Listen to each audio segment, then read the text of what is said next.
Magandang umaga po, Manong Ted at DJ Chacha at lahat po na yung taga-subaybay. Salamat sa panahon.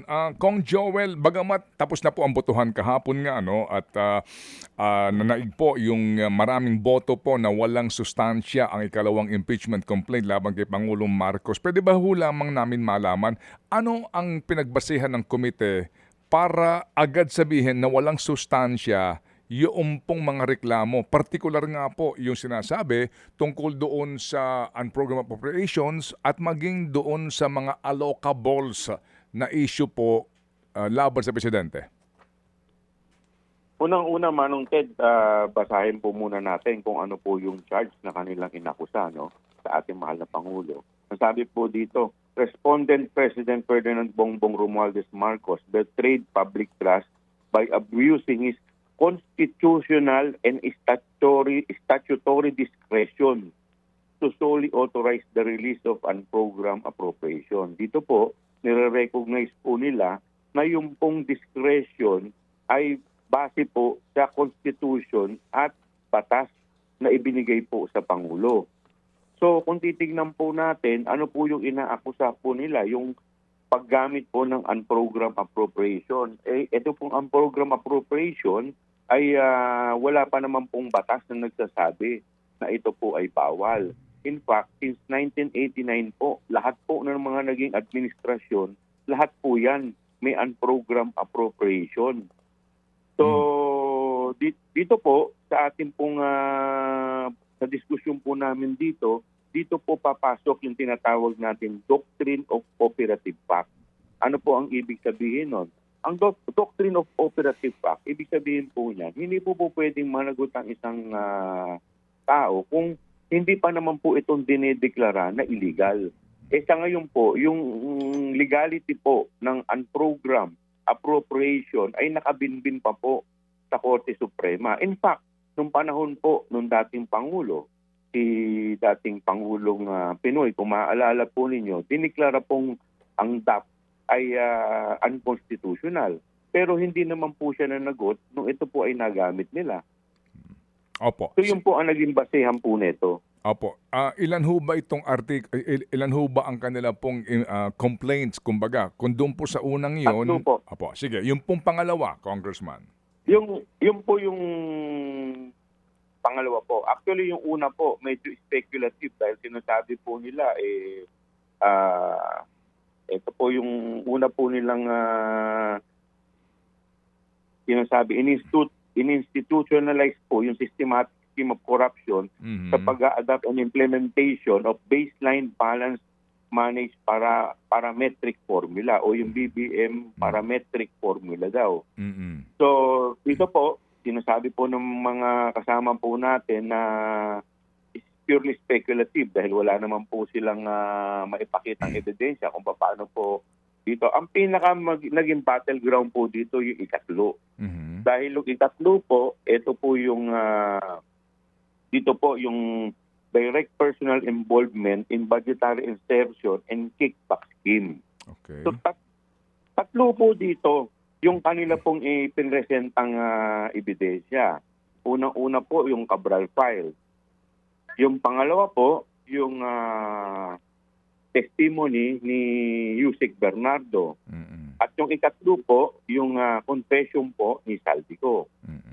Now, doon po sa Cabral Files, obviously, hindi naman po ito po pwede magamit dahil unang-una po, hindi po ito na-authenticate.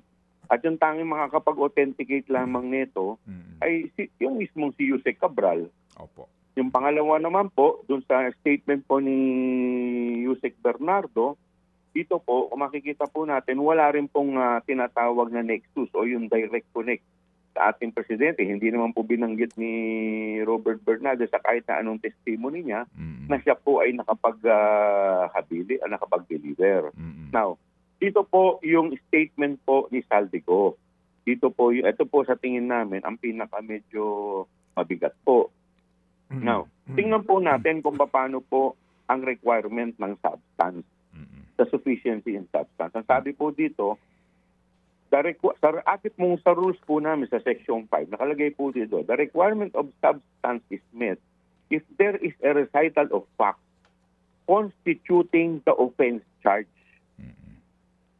So ang ibig sabihin po dito, dapat po yung recital of facts, yung kwento, kailangan pag binasa mo, nandoon na yung offense charge. Mm-mm. Now, sa Section 3 po nakalagay, the impeachment complaint is verified by an affidavit that the complaint has read the complaint and that the allegation, ito na po yung offense charge, therein are true and correct of his first, number 1, kailangan itong allegation based on personal knowledge, and number 2, based on authentic record. Mm-mm. Okay. Dito po sa sinabmit po nila, plainly yung video na hindi naman po authenticated at wala rin pong affidavit. Yun po yung naging talakayan po, yun po yung mga naging basis po kung bakit ganun po yung naging desisyon po sa pag-assess po kung meron pong substance. Kasi ito pong personal knowledge or based on authentic record, nung kumaalala po ninyo nung Lunes, ito po ipinagbotohan po namin. Kung ito po ay isasama dito po sa pagdedetermine ng form and substance. At dito po, nagkaroon ng botohan. Halos tikit nga po yung botohan kung maaalala po ninyo. Hindi ko po maaalala kung parang 24-21, parang ganun po kadikit. At ang nanaig po, na isama dapat, kailangan po may personal knowledge at saka based on authentic record. So kaya po kami nag-arrive dito po sa ganitong konklusyon. Opo. Nakailang botohan ba ito bago po magkaroon ng final votation? May ganun din pong issue kasi, Congressman. Bali, 2 po kasi ang botohan. Yung una pong pinagbotohan namin, yung boto tungkol kay De Jesus. Dito po, medyo malayo po talaga yung naging botohan dito. Parang 42 ang naging boto, isa po ang kontra at 3 abstention sa kay Jesus. Opo. At dito naman po sa motion ni Congressman Erice, 39 po yung nakuhang boto na walang substance. 7 ang bumoto na may substance at wala pong abstention. Opo, opo. Congressman, sorry po, no, just to ask it directly, may timetable ba ho ang Committee on Justice dito?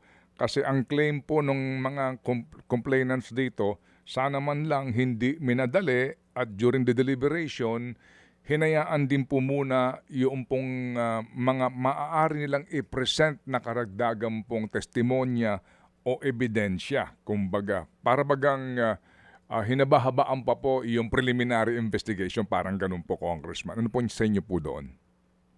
Actually, sa kanila po yung pinakamahaba dahil sila po nag-participate din po doon po sa 3 araw po kasi ito ginawa. Nung first day po, doon po namin dinetermine yung form. Nag-participate po lahat sila. Opo. At bumoto rin po sila doon na talagang may sufficient po informed vote sa De Jesus at saka dito po sa Masa. Nung Tuesday po, tinakel po namin in particular, yung kay De Jesus lang. Kung titignan po ninyo, 5 po yung grounds dito po kay De Jesus. Pero mas maiksing oras lamang po itong tinalakay. Opo. Dito po sa ito pong complaint kay Masa, buong Wednesday po namin itong tinalakay. At dito po ay halos 5 oras po kami o 5 oras mahigit po kami nagtapos. Opo. At hindi naman, nung nandoon po kami, hindi naman po sila kumontra. In fact, nakipag-ano pa po sila sa botohan. Opo. At Opo. in fairness naman po kay Chairman, lahat po binigyan ng pagkakataon na makapagsalita. Opo. Sige po. Anyway, ito nga po ay tapos na at dadaan na lang po sa plenaryo, kumbaga for confirmation dito po sa naging hatol ng Committee on Justice. Yun hong naging mode nung panahon ni VP Sara, although second ito yung fast mode, pero doon nakapagbuo na kaagad kayo ng articles of impeachment. Yun ho bang sinasabi nyo na requisite dito po sa mga sa Section 3 na ito, nagampanan po nyo yun doon po sa articles of impeachment na iyon, sir? Doon po kasi doon sa po ni VP Sara, doon po yung sa bio 1/3 sa second mode po yun. O nga po, opo. Opo. Pero yung pong So, lahat yung naman requisite po yan.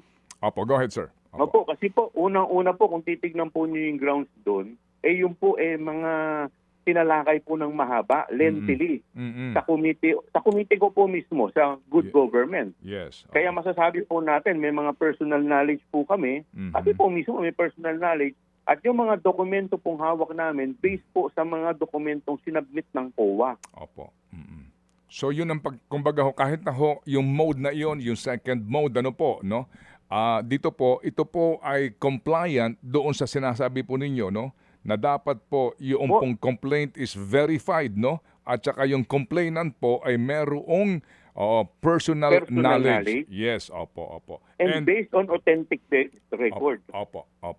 Sige po. So sir, bagamat ito ho nga ay declared unconstitutional po ng Supreme Court, no? Yung nangyaring impeachment kay VP Sara, dito po hindi sa pinangungunahan po natin ang mangyayari. Pero kung ito po lang the same complaint, no, ang ihahain ngayon po sa nahihain na dito po sa committee sa tanggapan po ni SecGen and eventual referral nga po, can we safely say na yang compliant na yan dito sa requisite na ito?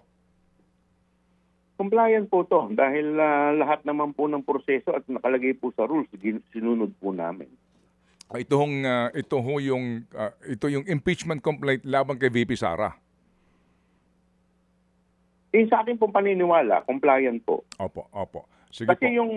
kung titignan po natin yung sa Supreme Court, ang naging issue lang naman po doon is yung initiation. Technicality, hindi naman po yung substance. Oo nga po. Yung initiation, yung hindi agad na i-refer ng SecGen. Yung 1 year bar rule, doon po nagkaroon ng diferensya. Ng issue. Opo. Sige. Opo. Sige. So, kung yung pong inyong impeachment rules ba, at paano? Kasi sinasabi, mag-a-adjust daw po kayo. Meron ba kayo pinag-uusapan na ngayon sa komite? Hindi pa po namin napag-uusapan kasi yun naman po ipatungkol sa second mode. Yung naging desisyon ng Korte Suprema. So, insofar as yung first mode naman po, sa amin pong paniniwala, hindi naman po ito makaka-apekto. Opo. Okay, if you read the Supreme Court decision, hindi ba yung second mode, binago nila, right? Dati-rati po kasi yung second mode. Yung calendar days. Opo. Yung second mode kasi po, sinasabi, dati ng Supreme Court, dapat pa rin hindi po ito ma-transmit kaagad kahit na meron kang 1/3 votes, di ba? Kailangan pa ng hearing, right? Parang ganun po yung lumalabas. Opo. So parang, at saka dinagdagan po nila ng mga ibang interpretation, pati po yung pagbilang po ng calendar days, nag-iba na rin po. Opo. Pero may sinasabi Supreme Court, ngayon, kahit na makabuo kayo ng articles of impeachment na endorsed po by minimum 1/3 po ng member ng House, prerogative pa din ng Kamara to conduct the corresponding hearing para mapakinggan yung panig ng impeached official. Tama po kayo. Opo. Sige. So sa puntong yun hong word na prerogative, paano kaya yan? Hindi naman po optional. Hindi naman po yun mandatory. So, ibig sabihin optional po sa amin yun. Opo. Optional. Who will decide? Ito baka doon naman kayo technical. Yung House po. Ha? Yung House po ang magdidesisyon. Opo. Kung yun ay amin pong tatahakin. So, in other words, you need to vote on it? Well, kung ganun, doon po pupunta, yun po yung gagawin namin. Di ba? Kasi ngayon pa lang po siguro maganda pag-usapan na yun. Kasi paano kung meron na naman pong kumontra dyan at sabihin, sinasabi dito hindi optional. Pero kami, nag-motion kami na pagbotohan natin ito. Di ba? Baka maging komplikasyon na naman po iyon. We will cross the bridge when we get there po. Hindi ba? Di ba, no? Opo. Kung Joel, di ba? Kasi sabi, kung optional, who will decide? The House. The House is a deliberative body. Baka sabihin, dapat magbotohan pa ito and majority wins. Hindi na po yung 1/3, no? Tama po kayo dyan. Tama po kayo. At may punto po yung inyong sinasabi. Opo. Sige po. Sir, may mga taga-Maynila lang ho nagsasabi dito, meron ba kayong say sa exorbitant garbage fees daw sa inyong lungsod? Wala naman po dahil yan po ay act po ng local government po. Opo. ng konseho, no? They decided on this. Okay. Opo, sa konseho po yan. Opo. O sige, so Kong Joel, muli kaming tatawag po dito po sa kahinat na nito ho namang impeachment complaint ni VP Sara na pending ngayon. Salamat po, Kong Joel. Maraming salamat po, Manong Ted. Mabuhay po kayo. Thank you. Mga kapatid, brothers and sisters, saan ka pa? Dito na tayo sa totoo. Dito na tayo sa True FM. Mga kapatid, mag-subscribe and follow po kayo sa social media accounts ng True Network PH. Yan po kami. Hanapin nyo lang True Network PH, Facebook, Instagram, YouTube, TikTok, and podcast.